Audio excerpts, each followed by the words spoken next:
Alright, so isolve natin itong problem na to using the long division of polynomials. So we have here, divide p of x. So ito yung ating dividend.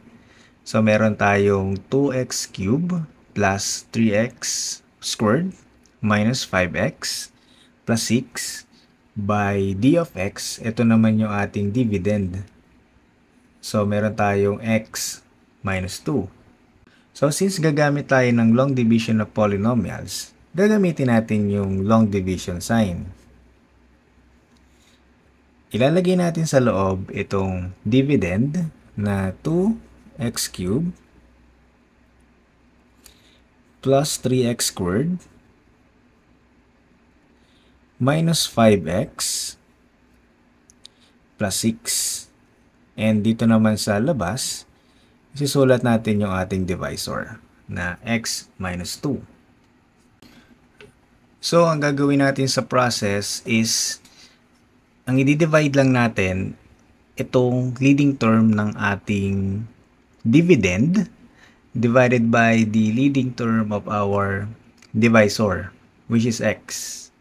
So, in our p of x, dito sa dividend natin, ang leading term natin is 2x cubed.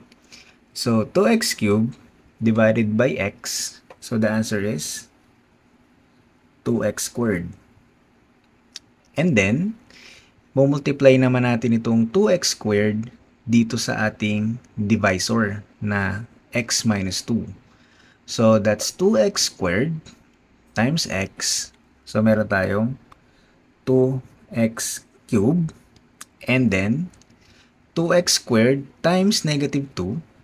Meron tayong negative 4x squared. So, dito sa second line, ang ating operator dito is subtraction, or operation natin dito is subtraction. So, ima-minus natin ito. 2x cubed minus 2x cubed, so the answer is 0. While 3x squared minus negative 4x squared, so, meron tayong minus sign dito, tapos negative 4x squared to. So, magiging positive yan, ano? So, pwede nating, sa isip natin, baliktarin na lang natin yung sign na to.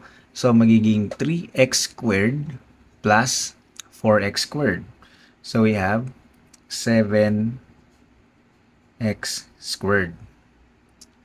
Alright? And then, bring down natin itong 5x squared. So, dito, magde-divide ulit tayo.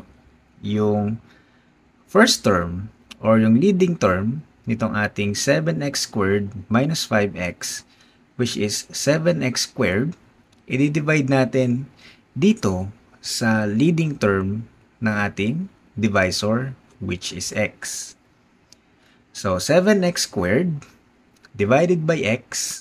So, the answer is positive 7x.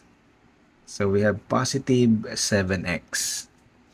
And then, magmumultiply ulit tayo. 7x times x. So, that's 7x squared. And then, 7x times negative 2. The answer is negative 14x. Okay? And then, tayo ay magsasubtract ulit. So, again, meron tayong minus sign dito, no? So, 7x squared minus 7x squared, the answer is 0. And then,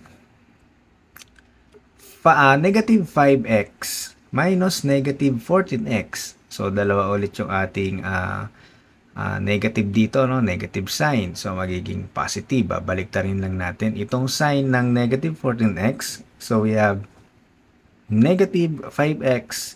So, magiging plus 14x. So, meron tayong positive 9x. Alright? And then, bring down naman natin itong positive 6. Meron na tayong 9x plus 6. So, magdi-divide na ulit tayo. Ang gagamitin lang ulit natin ay yung leading term nitong ating 9x plus 6 divided by the leading term of our divisor. So that's 9x divided by x. The answer is positive 9. Okay, and then positive 9 or 9 times x minus 2 dito sa ating divisor. So 9 times x. So that's 9x. And then 9 times negative 2. So the answer is negative 18. Ayan, so we have negative 18. So ngayon, magsasubtract ulit tayo. Lagyan natin ng minus sign dito. So 9x minus 9x is 0. And then positive 6 minus negative 18. Okay, so this is negative. So negative 18. So meron ulit tayong dalawang negative sign. So magiging positive 18 siya.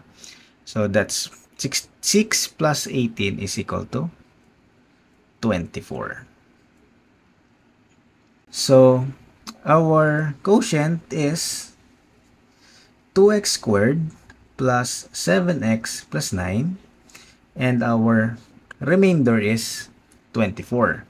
So we can write our final answer in the form of q of x, or this is our quotient, plus r of x, this is our remainder, over the divisor, d of x.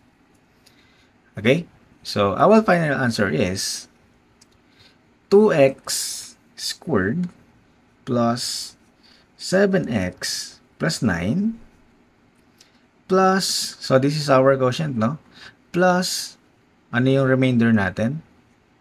24 divided by the divisor, which is x minus 2.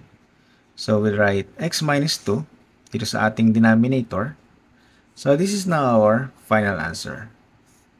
So 2x squared plus 7x plus 9 plus 24 over x minus 2.